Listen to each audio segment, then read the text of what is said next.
Let's all go back to the podcast, Dr. Kevin Thomas from University of Central Arkansas. Kevin, it's June and already it's new student orientation season, so I appreciate you making time to be back on the podcast. How are you? I'm good. I'm so glad to be here and guest hosting today and just spending some time with the advising community. It's great to be back on the podcast. For sure. And last time you were here, it was episode 29. So that was titled Showcasing Opportunities. And like you said, you're back on now as a guest host. So I will turn it over to you. Fantastic. Thanks, Matt. I'm so glad to be introducing our guest today. Michael Brody Broshears is here with us. He serves as the Assistant Vice President for Academic Success at the University of Southern Indiana. This is really the most formal thing in this podcast today, folks. In his role, he oversees the university division, which includes academic skills, the Center for Exploring Majors, career counseling, student support services, and the 4 advising centers within the undergraduate colleges. He also coordinates, because he's not busy enough, the university's FYE course, UNIV 101. Prior to this appointment, Brody served as the director of the University Division at USI. Before joining USI, Brody created and then directed the newly formed Academic Advising Center for Undecided Students at Northern Illinois University, and he spent 6 years as an academic advisor at the University of Northern Iowa. Brody is an active member within NACADA, a current ELP mentor. Congrats on that recent role. Finished a 3-year term on the NACADA Board of Directors in 2019, and prior to that, completed a 2-year term on the NACADA Council, and he's also served a 2-year term as Region Chair for Region 5. Brody has presented and is a fantastic presenter at numerous regional and annual conferences on topics including advising administration, happiness, meaning making and the advising profession, advising systems, needs of undecided students, and peer advising programs. He has spent his entire career helping students make the most of their college experience. Honesty, openness to diversity, and collaboration are all important in all that he does. He views his primary role in the profession as an educator with an ethical responsibility to improve the lives of those around him. Brody received his bachelor's degree in political science from Indiana University, a master's in college student personnel services from Miami University. He lives in Evansville, Indiana with his wife Catherine, 2 daughters Macy and Peyton, and 3 dogs and 3 cats. And he did include the names of the dogs and cats in the bio. I chose to leave those out because that's a long bio to begin with, Brody. So thanks for being here with us today. I said you could edit it as you needed to. Right? You made me sound a lot more important than I really am. That's for sure. You're an important guy. So So why don't we get started, right? Like I always think that the best part, or one of the best parts of the podcast, is really like a Marvel movie in my mind, right? Okay. It's your origin story, right? Like so in the profession, can you talk a little bit about your journey and how you've ended up to where you're at today? Hey, my undergraduate degree is in political science, and first off, I'm really excited to be here, right? Like this is amazing. And I'm glad to be talking with you, dear friend, right? Advising colleague. This is pretty amazing to even be able to kind of be on the podcast. And Matt's doing a wonderful job with this. I think this is a great service to the advising profession. And so I'm just kind of honored to be here. I would tell you that, when I started school, I was an undecided student. I thought maybe I wanted to be a lawyer or teach government in high school. And, this is kind of how it works for tons of people in the field. But I became a resident assistant my junior year at Indiana University. And I kind of fell in love with working with college students. And you just had good advice from people, right? People were saying, hey, you can do this for a career. You need a master's degree. I went to Miami of Ohio, kind of, I hit the jackpot, right? I got to work with Peter Magolda and Marcia Baxter Magolda and Judy Rogers there. And the assistantships there kind of combined housing and advising. So I felt really lucky, right? I had most of my experience had been in housing, and even my first job post-master's was at the University of Northern Iowa in housing. But one of the really cool things about both my work as a graduate assistant at Miami as well as my first job at Northern Iowa, I'm old enough that back in the day, those hall director contracts were only 9 months, right? You only worked during the school year. And so I contracted out and I really negotiated hard to be able to do advising in the summers with orientation, right? And just kind of fell in love with advising. I also did that my first year as a graduate student at Miami. That first year advisor position at Miami of Ohio, right, combined academic advising and housing responsibilities. So for the most part, my path is pretty linear. I transitioned from housing to advising when I was at Northern Iowa after having those 3 summers. I did the hall directing work at Northern Iowa for 3 years. And then that summer work, I was able to work in summer orientation, and then full-time role opened up in that office. And just, I was lucky enough to get that job and work with undecided students, and really have just been progressing since. You know, I'm at the University of Southern Indiana is in my hometown, right? So most of my moves professionally have kind of moved me closer to family. You know, my folks are here, my wife's folks are here. And so it's been a great 15 years at the University of Southern Indiana. I've had lots of opportunities to grow university division, right? You can tell that in terms of my title shift and responsibilities, but it's a pretty linear path, man. Housing to advising, and housing, I think, is a great background to start, right? Like, I think you have a housing background too, don't you, Kevin? Right? Like, we're very similar in that way, right? And so I do, yeah. It just informs, I think, kind of your understanding of the students and their experience, and has been tremendously helpful both in my role as an advisor as well as an advising administrator. So it's a boring path, man. I mean, I decided I wasn't going to be in housing after year 3 at the University of Northern Iowa. I had a couple really just tremendously high profile, challenging student situations at Northern Iowa my second year as a hall director there.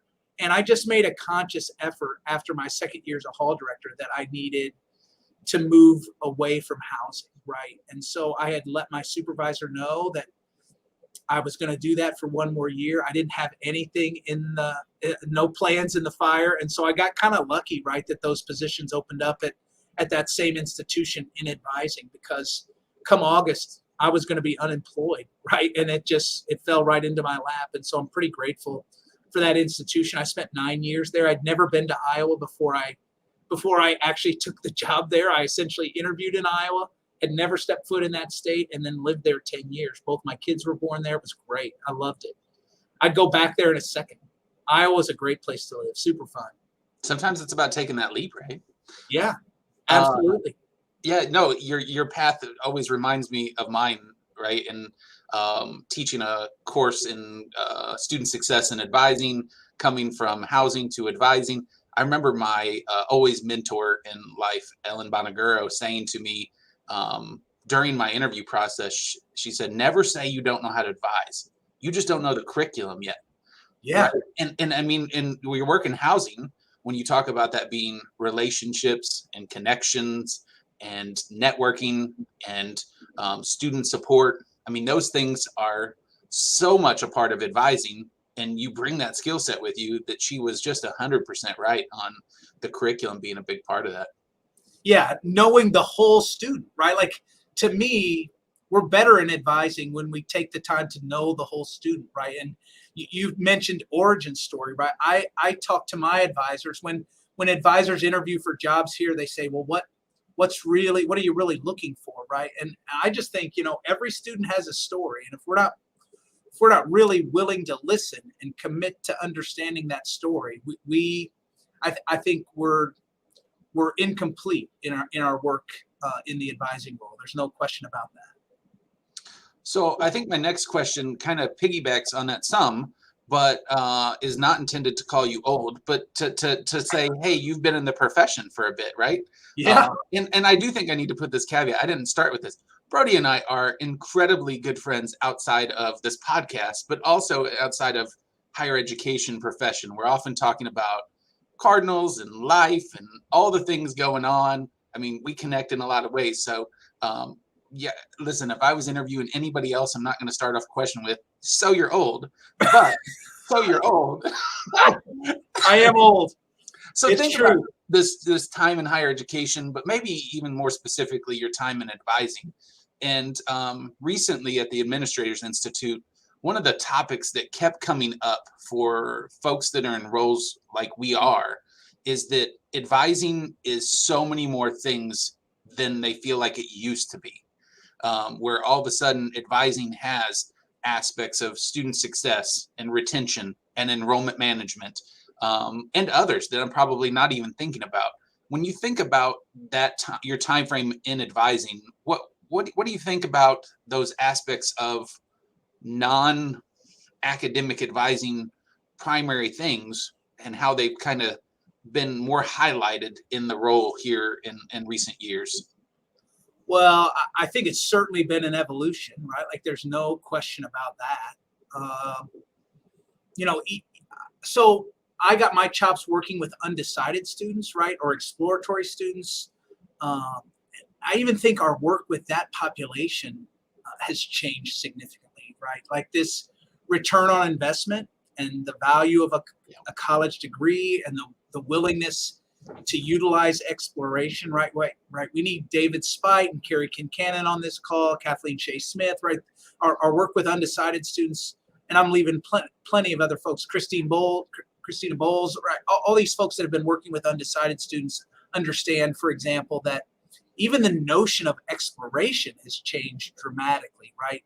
And that time crunch and getting folks the career relevance of the work that we're doing and trying to connect curriculum to career relevance. And that's made that process maybe both more challenging for advisors as well as students, both, right? Like students feel that pressure, both from parents and external sources. But if we go back to advising, so that's kind of at the micro level as we work with students and the student evolution of the complexity of advising. But if we look at it from a more advising profession perspective, there's no doubt, for example, like on our campus, we might not say we're financial aid counselors, and we're not, but we have to understand the financial aid process pretty well, right, to be as effective as we possibly can be in terms of our work with students. And you know, across the country, both like in the state of Indiana, for example, the performance funding model that's in terms of the funding that we get from the state, right, it really predicates student success. So there's an added pressure to the advising role from my perspective. I think many institutions rightly view advising as a critical component of the student success experience. And so I think there's an added pressure to that too, right? Like first year retention, graduation rates, and for administrators specifically, like tracking that data in such specific and detailed ways, right? And trying to see and understand why students leave and why students stay. And advisors are at the heart of that, right? Like they know the obstacles that students might be facing to come back after the first year. They understand what challenges students are going to face to earn a degree in 4 years, right? They see some of the obstacles or the bureaucracy that's going to create roadblocks for students progressing through an institution. And I just think that has made the role a lot more complex. It's made the role a lot more complicated. I do view advising as a critical component of the undergraduate experience. But one of the other things that's happened, right, is I do think that there becomes this pressure that advising is the only place where those kinds of things can be identified. And we really, I think as a profession, we kind of short shift our work if we don't articulate that even advising is one component of the overall retention experience, right? Right. You know, students spend a ton of time in the classroom. I spend a lot of time in our UNIV 101 training talking about the power that faculty have in overall retention and success of students, right? And helping faculty understand and helping administrators understand that the housing experience matters, right? For students living off campus, the commuter experience matters, and how we're touching students in those ways. The way that advising informs that, I think, has changed dramatically. And that's really the ultimate change in the role, right? So there are some higher expectations that come along with that. But at the same time, I think it's a burden that we are going to continue to bear, right? There's no doubt about that. And we just need to understand that if you have that kind of knowledge about students and their lives, you're going to be asked to play a big role in the student success and retention efforts. Yeah, it's one of those things where I am intrigued by conversations with administrators where you get to this point where people will say, or have said, gosh, look at everything we're doing. Why aren't people paying attention? And then when people pay attention, why are you paying attention so much? Yeah, absolutely. So this is balance that we kind of want to control. And because retention is held so closely to the advising relationship, it's a lot of attention in advising. And it should be, right? I think advising does play a pretty critical role there. So yeah, I think you're absolutely right. So let me ask, right? Because often we have conversations about the academic advisor role. So let's talk about it from your administrator perspective. The most important part of your job is ...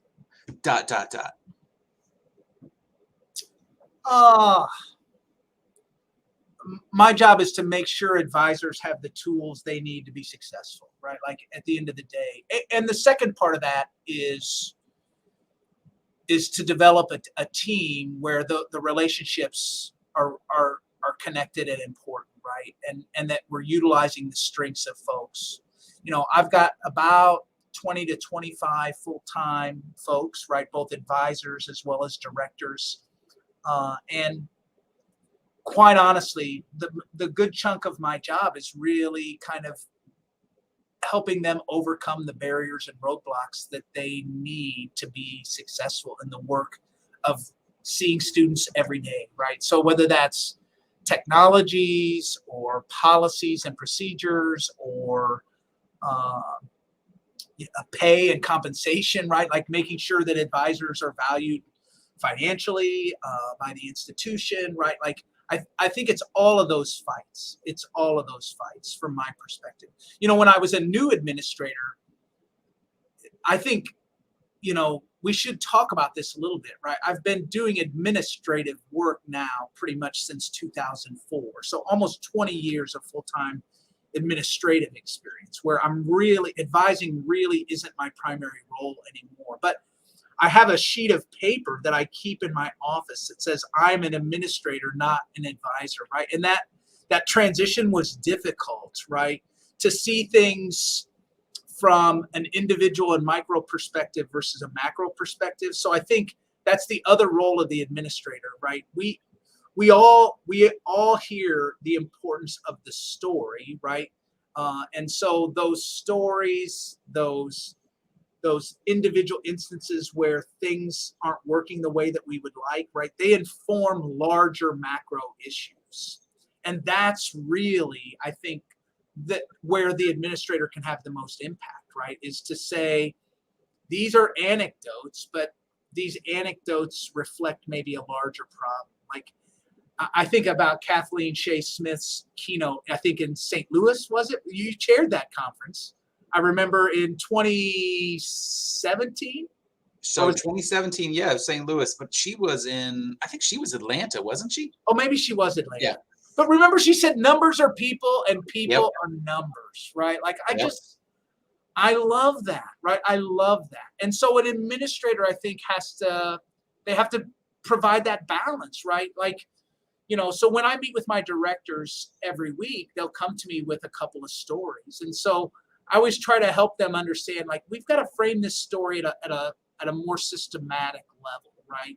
And figure out, what does this mean from a macro level in terms of solutions and systems. And that's the stuff that I kind of geek out about now, that I feel kind of good about, is to be able to kind of help folks maneuver through that. And that's the role of an administrator. I mean, bottom line is to serve your folks, right? And make sure that they have the tools they need to be successful, and that you're giving them opportunities to grow and get better based on their own strengths and what they want to accomplish, all under the mission of the institution, right? So as long as we're still meeting the goals of the institution overall. Yeah, the transition that you talk about there I think it's always a good reminder for folks in the profession, because so often you have advisors that are sitting in their seat that want to be administrators, and you have administrators that are sometimes sitting in their seat wish they could be advisors again. And Yes. so if you can't frame what you talked about to like understand that the way you impact students and your relationship with students is different, but you still have an ability to leave a lasting impression in the work that you do, whether that's how you support your directors, how you support advisors, how you ensure that there are classes there for during orientation season. I mean, Yeah. there's just a whole host of things that are there that I think you're absolutely right when you mention that, because that's an important part of that transition, is understanding that your role changes, and that directness of instant gratification of a job well done is sometimes left a little further down the road. Note to self: I got to check course availability for our orientations this Thursday. The other thing too, right? Like, I think being an advising administrator now is harder than ever, right? Like, there are lots of challenges and lots of days where you don't automatically feel like you're making a difference. And the one thing I feel pretty proud of, right? And I've told people, like, when you add responsibilities to a role, it can get hard to feel like you're doing your job effectively, right? But I've never left my job any day going, yeah, I wasn't fighting like hell for improvement of advising and student success. I mean, I feel pretty good overall that as long as you're doing those things and thinking about how do we improve advising, how do we improve the student experience, if you're thinking that way every day, even on the bad days, you got to feel good about yourself as an advising administrator. It's hard. And there are going to be days where you're going to feel like you got kicked around and beat up pretty good. But I think as long as you're continuing to fight for students and student success and advising, you can feel pretty good about yourself. Brody, when you think about, we still have a pandemic that is lingering, and a virus that is lingering. But when you think about your role in pre-pandemic, March 2020, and now, how have you changed in your support of advising, and then maybe how you feel like advising has changed in that time period?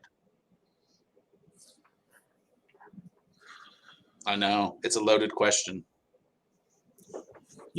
So I think, let's just talk about lessons first, maybe, right? Like, to me, one of the first lessons is we can meet students in a lot of different ways and a lot of different venues, right? Sure. And they find that I think what we've come to learn is that there's a flexibility to that maybe we didn't think really existed in the past, but now it's pretty clear that flexibility, I think, both for advisors as well as for students, is seen as a positive. And so I think we have to leverage that, right, as a profession, and kind of figure out how a new world of flexibility impacts role, impacts student success, impacts the way that we do orientations, impacts the way that we do advising, impacts the way that we do first year experience. It impacts everything. And so with any new student that comes here as an 18-year-old, right? Like, it's almost like relearning and reestablishing identities and trying to understand, like, what does this mean in my role? And the other thing that I'd say is, I think about the pandemic a lot, right? I remember March 12th, 2020 really well. It's my anniversary, first off, my wedding anniversary. It's also the day that everything shut down. So here I am on campus on March 13th, and our institution is one of those institutions that does orientations in the spring, right? So in the past, we have 2 sessions in March, 2 in April, and those sessions register about 800 students. That's sometimes 55 to 60% of our incoming class is already registered by April. Well, I go to a meeting on the 13th. It's the last meeting I went to on campus, and essentially we were told, this is going to be this is going to happen. You're going to do these orientations, even if you have to do them from home. And so I remember spending that week, right, getting webcams and getting laptops and getting people the tools they needed. And the one thing that was really awesome is we registered 800 people in March and April. And in May, we were presenting to NACADA on a webinar about how to do it. And so, the one thing that I take from that is don't ever underestimate what advisors can do, right? We stepped up big time at the University of Southern Indiana. And I remember, when we presented online and did that webinar, I remember some of the chats like, how did you do this? Like, we're still nowhere close to being ready. And in 1 week, my folks get all the credit. I didn't do anything except get them the tools. They made that happen, right? And it was amazing. So, more donuts. We're fighting for additional salary equity, right? Like, yep. You just really start to look at how important the role is. I say thank you a lot more now. And I'm hopeful that, and I know that thank yous sometimes aren't enough, right? Like, we've had lots of people leave the profession. Yep. And I think now that the pandemic is more invisible, right? I won't say that it's gone. You and I both know that firsthand, right? Like, so true. But so now the challenge is I think people want us to go back to this certain way of doing things. And so part of what I think about as an administrator is really going back and sharing the story of the value of that flexibility and the value of seeing students and thinking about institutions and the way that we work with students in those flexible ways and maximizing that as it relates to student success. And so I think at the large scale, that's the way that I think about it. At the small scale, it's just more reward, more recognition, more reminder that we still have to do professional development. We still have to help people feel good about who they are personally, right? And life has been hard, right? So kind of tending to the personal care of folks and making sure that people aren't taking on too much. All of those things, I think, are things that from the pandemic's perspective, I've really tried to focus in on. Very good. All right, so this goes back to some similar conversation. You talked about the most important part of your job. What's maybe the most frustrating part of your job? And you might have built some into that, right? Like you talked about, you're going to have days where you feel like you get kicked around and that are a struggle. But we have those things that we look at and we say, well, this is a roadblock. This is a roadblock to success. Maybe that's the frustrating part. I don't know. You may be thinking of something completely different there. Yeah, I serve at the pleasure of our president and our provost, right? Like, I mean, we all do, right? At the end of the day, we all report to someone. So, to me, I think there are multiple challenges, right? One, the really frustrating piece, right, is I'll take my institution, for example. We're at our highest 4-year graduation rates and 6-year graduation rates in our history, right? But it hasn't always been reflected in first-year retention numbers. We've trended up, but we've had bad years, and our activities aren't much different, right? We're not caring any less, but right. If you look at a particular year on our campus, right, we had a pretty bad year in 2018. We didn't have a great year in 2020, but in between those years, we've trended up since we created our undergraduate advising centers with our first year retention. And so, one of the frustrations is, and you have to do it, but articulating why that happened or how that happened and understanding.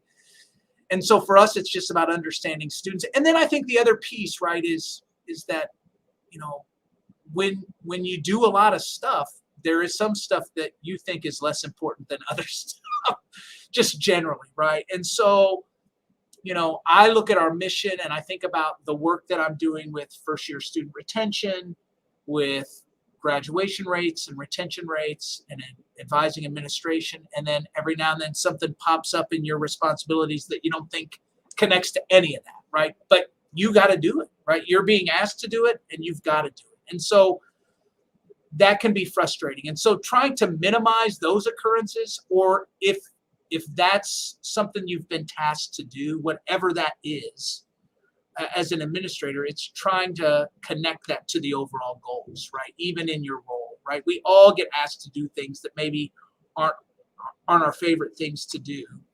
And in a role where you got lots of things to do, it's about finding ways to kind of give the energy you need to get those things done. So I don't know that I mean, I don't need to get into specifics about what is individually frustrating, right? Like, but No, we don't want to send that to people you may work with or for. You know, I think we're good there. I like your generalization.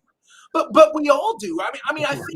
I think that is the frustrating piece about this role in administration, is that there are things that we like to do and things that we don't like to do, and having to do all of those things at a high level is challenging, because it would be easy just to do the things that we like to do and get rid of the things that we think are dumb, and we can't do that. Right. The balance is important. Yes. All right, I'm gonna give you a better thing to talk about, right? You don't have to walk any lines here. The most rewarding part of your job is? Yeah, the people that I've worked with, both through NACADA as well as here at USI, I have some great people. And I just want to share a story, right? And my colleague, he's a new director, and he's going to be embarrassed. I'm going to make him listen to this. But I went to the Region 5 conference, last month. Brian Bowerman is a new director we hired, relatively young guy from Utah. He came in and he did his first presentation by himself at the Region 5 conference. And he told me what he was going to do, and I sat there and I said I was going to come and listen to it, and one of his advisors came, and we both sat there. And I got about midway through the session, and what I realized was this dude was killing it, right? Like, it was an amazing session. And I turned to my advisor, Carissa Prince, and I said, this is freaking awesome. Like, this presentation is amazing. And he won Best of Region, right? Of course he won Best of Region, right? Like, which was awesome. And so, that's the best part, right? That's the best part.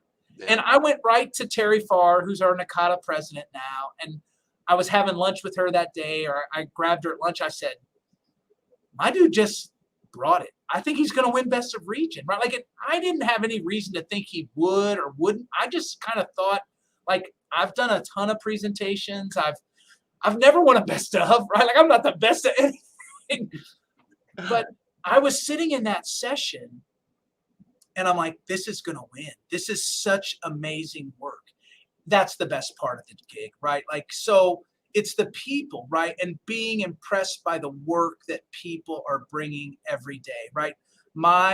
I'm everything I am here at the University of Southern Indiana because of the advisors and the advising center directors, my academic skills staff, the people that I report to, right? Like, I've just got great people, right? And that's the best part. Within NACADA, my success at the regional level, at the council and the board, is because you work with great people, right?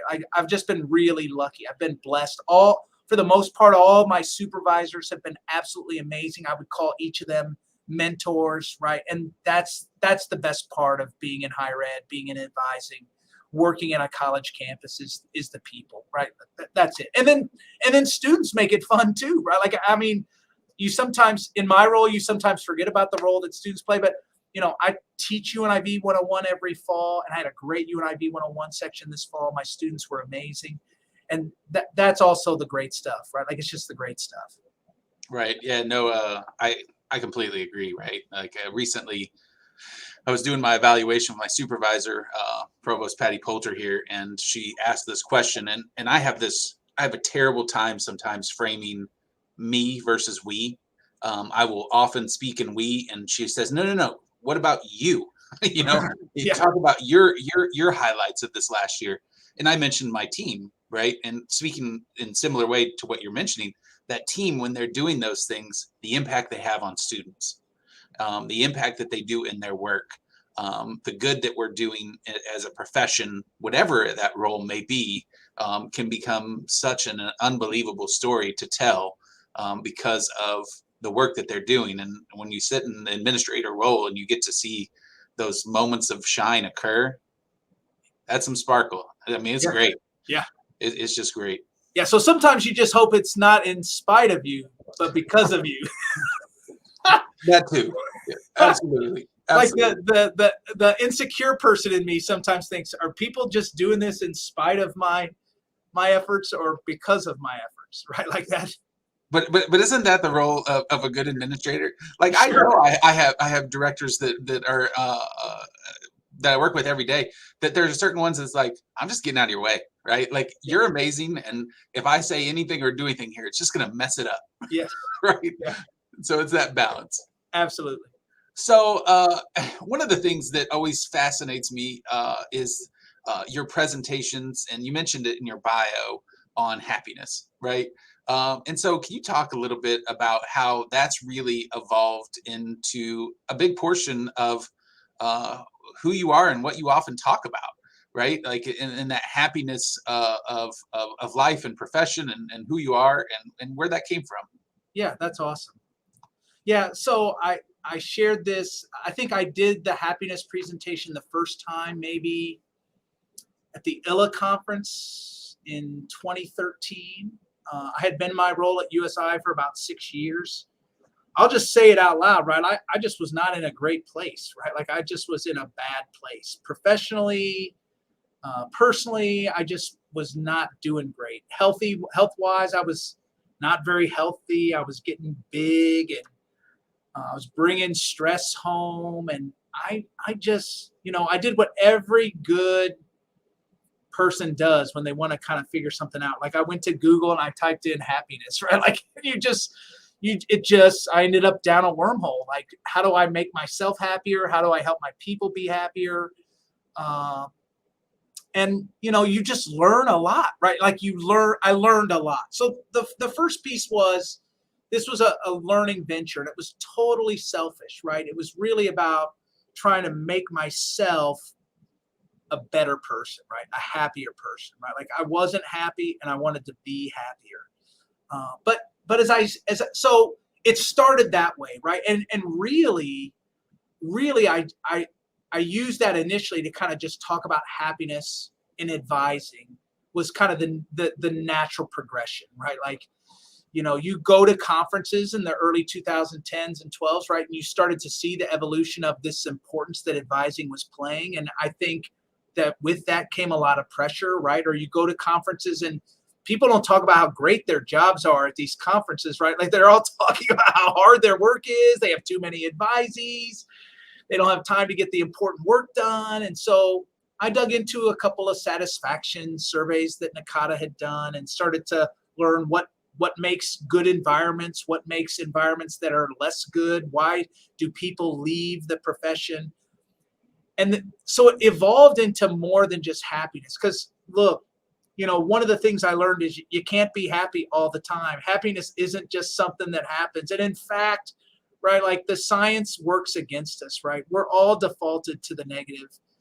We do have genetic sets that might make us more prone to be cups half full instead of cups half empty people. But at the end of the day, that genetic set and our personal circumstances make up about 60% of our happiness. And then the 40% is what we can control, right? And so I spent a lot of time initially thinking, this is the 40% I can control. We need to talk to advisors about that 40%, both in work. And so, you start to think about what that 40% entails, right?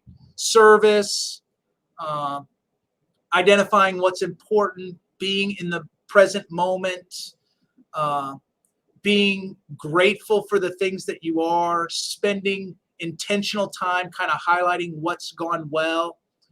And all of those, what I started to figure out is all of those things fit in pretty naturally to our work as advisors, right? Like, it's easy for us to complain about how hard those jobs are. But at the end of the day, when the student walks into your office, you're serving students, right? If you're in the present moment, you're doing that work. if you're thinking about what's important at that moment in time, the student and their concerns are what's most important, right? In that role, happiness should be almost a default to the work that we're doing in advising. And there's a lot of white noise and distractions, right? Like, so being outside of that present moment, I think, is what can really skew our ability to be happy. And so the next evolution was, how do we help advisors make meaning of their work, right? And so, I talk about the difference between good and great. I talk a lot of times about no one is just an academic advisor. I mean, how many times do I go to a conference, right, in my role, and I'm talking to an advisor and trying to get to know them a little bit better and what they're doing, and they say, well, but I'm just an academic advisor. I'm like, no one is just an academic advisor. Let's be perfectly clear here, right? No one is just that. And so I think that evolution has really been important. And so the next part of that was connecting that to the world of work, right? Like, so I took happiness and I said, now we need to connect it to work. And so, the Gallup polls about employment and engagement in, 50% pretty regularly through these Gallup polls that get updated every couple of years, 50% of employees aren't engaged, 20% are actively disengaged, and 30% of folks are engaged. That's a pretty small number. And so I like what Gallup's done. They've got these questions you can ask. When I present on this now, I almost always highlight those questions, because as a supervisor, you can ask those questions, right? Or you can reflect on whether you're asking those questions. And it's been really good. And here's the bad news, right? Like, I don't know that I'm much happier now than I was in 2013. Or I tell people, I joke a lot that I'm the least happy person that I know, right? Like, I think my genetic set tends a little more to the glass half empty, which is weird, because when I do strengths quest, I show up as positivity is like my number one strength. Like, maybe I'm just willing myself to be positive, right? But there can be demons some days, right? Like that really bring you down. And so the good news is that research has helped me both personally, and I've really enjoyed sharing this information at the professional level with advisors and advising administrators. It's important for them to hear the message, right? And I think it's important to have people understand that advising at its core, however you do it, right, and whatever philosophy or approach that you take when you work with students, right, like it fits the happiness mold pretty well, right? Like, if we can really reflect on the work that we're doing, there should be a natural inclination to feel like you're making a difference, right? And so I try to really iterate that with advisors that I work with, and with administrators, it's how do you get advisors to feel that way, right? Like, are you asking the right kind of engagement questions? Are you helping advisors connect to mission? Are you rewarding and making sure they understand their work is meaningful, right? So that's the evolution. And I never tire of speaking about it, right? It's a great topic. There's no question about it, because people want to be happy, right? Like, everybody wants to be happy, but it's hard. There's no doubt about it. That's the goal, right? Yeah, it's the goal. For sure. And no, I think you're right. I think it's we keep coming back to this. There's a balance to it all. And so I think that balance is really important, and how we find that happiness, and realizing that happiness isn't always constant. Is that there's some ebbs and flows to it. Yeah. I always laugh. There's a restaurant, Texas Roadhouse. If you've ever gone there, oftentimes their servers have shirts on that say, "I love my job," and I'm like, God, like, no, you don't. Like, you probably like it, and then they gave you a shirt that said, "I love my job," and said, "Wear this." Right? There's a balance to it all. It flows. I hope they love it, because I hate to say this, I love going there. Right? Like, that's one of my guilty pleasure places. All right. Well, this is a good transition, right? So, I don't think this has been done on the podcast before, but I have a lightning round for you. So let me tell you though, first, Texas Roadhouse, 10-ounce ribeye, mashed potatoes and gravy, and fries, right? Like, those are the two sides. Like, you dip the fries in the mashed potatoes and gravy, and you get a medium steak, right? It's just perfect. It's affordable and perfect. This segment is not sponsored by Texas Roadhouse. Sorry. But thanks for the tip, though, Brody. Absolutely. All right, so this is going to hit some lightning round things. I got about 10 or 11 questions. and some of them are higher ed focused and some of them are not. But Okay. I know folks are out doing summer things at this moment. So the must-eat restaurant when traveling to or through Evansville, Indiana area is? Pangea. You got to go to Pangea. Absolutely. What does Pangea have? They have pizza, the Detroiter or the Butcher, phenomenal. They have the drunken noodles. They have amazing spring roll. Just go to my Instagram. You'll see it. I post it every time I eat there. It's so great. God. All right. We're both avid Cardinal fans. Yes. So at the end of the season, the Cardinals will finish First. All right. And advance to win. God. Well, I mean, look, I'll be a total fanboy. Like they're gonna win the World Series. Why say something less than that? All right. Come October, I'm sending this one back to you. I'm gonna be massively disappointed, or I'm gonna look like really smart. Yeah.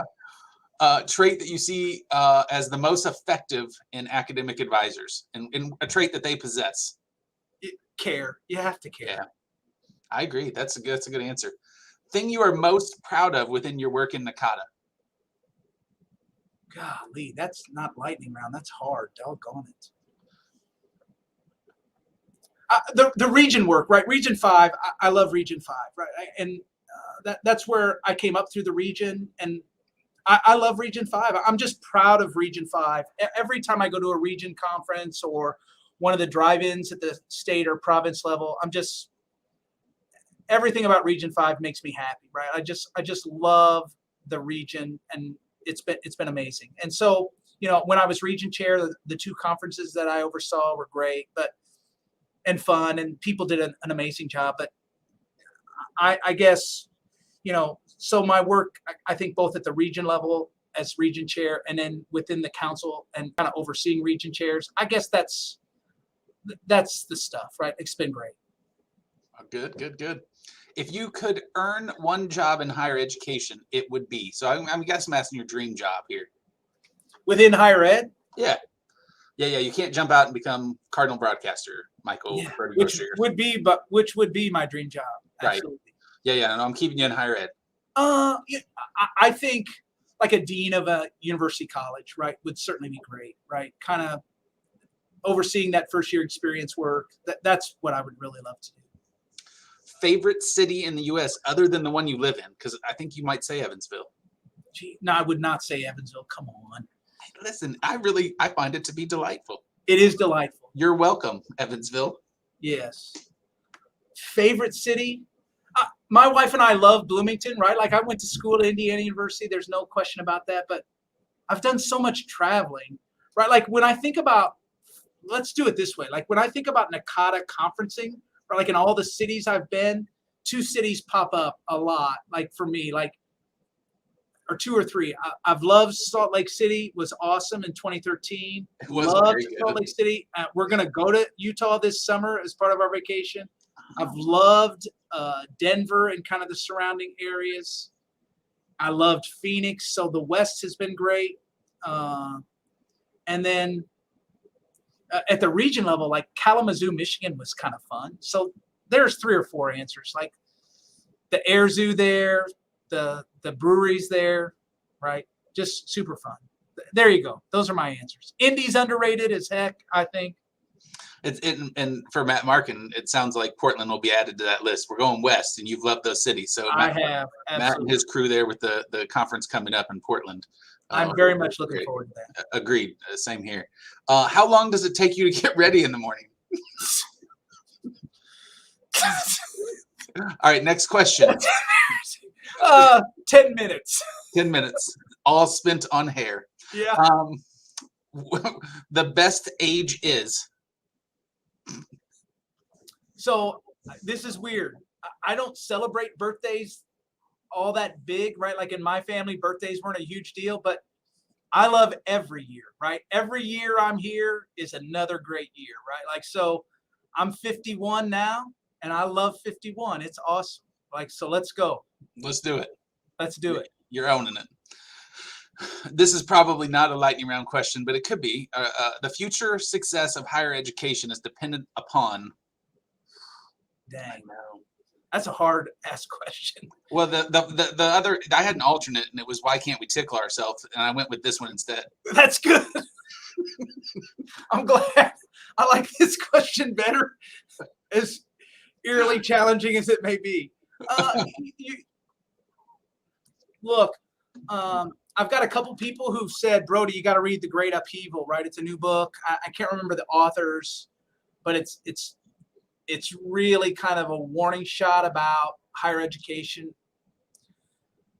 We are going to have to leverage and reconsider the student experience, right? Like we've got to figure out ways to kind of think about the 21st century student. Look, there are lots of challenges. There's financial challenges. There's return on investment. I would tell you, right, like on our campus, on the retention and student success side, like, can we be better? Absolutely. But we are squeezing blood from a turnip right now, right? Like, I mean, we're working our tails off to kind of maximize the student success quotient. And I just think we're going to have to start thinking about the whole thing a little bit differently, right? Just students are viewing the experience differently, and we've got to figure that out, right? Like, we've got to figure it out, and it's going to be hard, right? Because there are financial challenges, there's mode of delivery challenges, there's student life challenges, and in the middle of that is advising, right? Like, so where does advising fit into all of that? And so I feel less hopeful. Actually, I'm nervous, right? If I were to be honest, and it's daunting. There's no question about it. There are things within that answer, right? Like, and you and I have had these conversations outside of this podcast today, where the enrollment cliff that's coming and how that's tied to finances will be exceptionally hard for many institutions. Yes. And one of the things that we've talked about throughout this today is how much leadership matters within that. Yeah. And if you are at a place where leadership is strong, then the next few years may not be as hard as they will be for other folks. Right. But the thing that I think we've talked about several times today is the role advising can have within that is going to be paramount. Yep. And so there's whatever the changes that are coming, and whatever the future of success is dependent upon, I think advising is going to play a role in that. Yes, there's no question, but I think understanding that it's a part of the larger challenges too, right? Yeah, for sure. All right, so we can't end on doom and gloom. So you've mentioned that you are a social media user. And one of those things is that folks can follow you on Twitter at Brody Broshears. Yes. But so when you often tweet, and if folks go on and start to follow you following this podcast, it's scary. Sometimes it's a little scary. But you tweet about politics, sports, music, and of course higher education. So who are your go-to higher education follows? Like, so folks are going to add you, but they should add these 3 or 4 others. God, like, I can say people that I like to follow, but I don't know that they're automatically, like, I love Kevin Cruz. He's a historian, and he doesn't automatically talk about higher ed, right? Like, I think about my undergraduate, I'm a political science major, history minor, sociology minor. So all things social science I love. And I tend to kind of really move around those spaces more. I'm trying to think higher ed wise. I always loved Eric Stoller when he was writing for Inside Higher Ed, but he's not nearly out there as much, at least on Twitter. And he's really gotten in. He was into the digital world there for a little while. So 10 or 15 years ago, I would say him. Now I feel massively underprepared to answer this question, because That's all right. You can punt and just say follow Brody Broshears and look how there are a couple people who are writing about the Great Resignation, and I can't think of them specifically, but there's it's a woman who's written about and is now coaching people out of higher ed. I'm not suggesting that people go to her and visit. I can't remember her name, but I have found her information and the threads that she's talked about related to the challenges of higher ed to be really poignant and pretty on par. I can't think of her name for the life of me, doggone it. But those are a couple. And, after that, I must admit, I'm really more into the political stuff. And, I love the Washington Post. Inside Higher Ed is something that I follow, both and the Chronicle, right? Like, they have great stuff. The Washington Post has a great education section, right? Like, so those are the things on Twitter. Even if I'm following larger news outlets like the Washington Post, New York Times, I'm always looking for the higher ed articles that are connected to those news outlets for sure. So much of my learning within social media, and this happens probably more on Twitter and Instagram, are following on Twitter. They have typically people put out lists of the most active presidents or vice presidents of specific areas, and those are always really engaging lists to follow. And then the amount I learned through following other university admissions and university accounts on social media. Sometimes it's not reinventing the wheel. Sometimes it's just borrowing from what they're doing, because it leaves me in awe sometimes of what's being accomplished on campuses, and it sets some goals for the things that I feel like I can accomplish. So sometimes it's that you want to go to a conference, you don't get to go, and so you follow it on Twitter and you get the conference behind the conference. I think social media plays that role in general, just in some of the things you can learn from folks in other institutions. Yeah, there is an advising community page like on Twitter now, and I know that there are several folks in there, and I'll post to that from time to time. I like those kind of they're not closed lists, but essentially they're kind of a community group, and you can post just to those groups. And I've enjoyed that on the advising side. I follow all the Nakata region stuff, right? There's no question that that's really helpful. I think about like Oregon State's got their UESP advising the exploratory area. Like, I tend to look for exploratory areas because that's kind of my background. Like, so Brigham Young and Florida State are all places, University of Utah, Oregon State, like Missouri State. I know Christina does a lot of good work with their stuff. And so those when I'm looking at, I like to look at advising pages, right, and see what folks are posting, and those kinds of things have been really, really helpful. So, yeah. Well, Brody, thank you for spending some time with us today. You've been a pleasure, and I'm glad to serve as guest host this week and get to spend some time talking profession with you and not be interrupted by car rides or getting out of the vehicle to have to go do the 100 things that go on in our lives outside of work. Absolutely. But it's been great to have you. Any final thoughts for the listeners today? Guster is for lovers, Kevin Thomas. Don't you forget it. I don't even know where to go from there, but no. Want to thank you for being. So this is it. So there's one last thing, right? Okay. So look, the pandemic was hard, right? The personal piece is really important to our overall happiness, right? So find the things that make you happy and cultivate that, right? I love the band Guster. I will till I die, right? I'm going to see Guster. I have 3 concerts I'm going to this summer. They're all Guster, right? All in different places, all in different venues. But, I got massively into vinyl when the pandemic hit. Vinyl kind of helped me kind of get through the lockdown and then post-lockdown. And it's an expensive hobby, right? Your hobbies don't need to be expensive. I'm a runner too. I run religiously, right? So I love food too, right? So find that thing that's going to make you happy and continue to cultivate that too beyond the advising side, right? Like, that's my final thought, right? Like, so whether it's find your Guster, Kevin Thomas, find your Guster, whatever that is, find it. It's like the one thing from City Slickers, right? Like, I don't know what that one thing is, but you find it.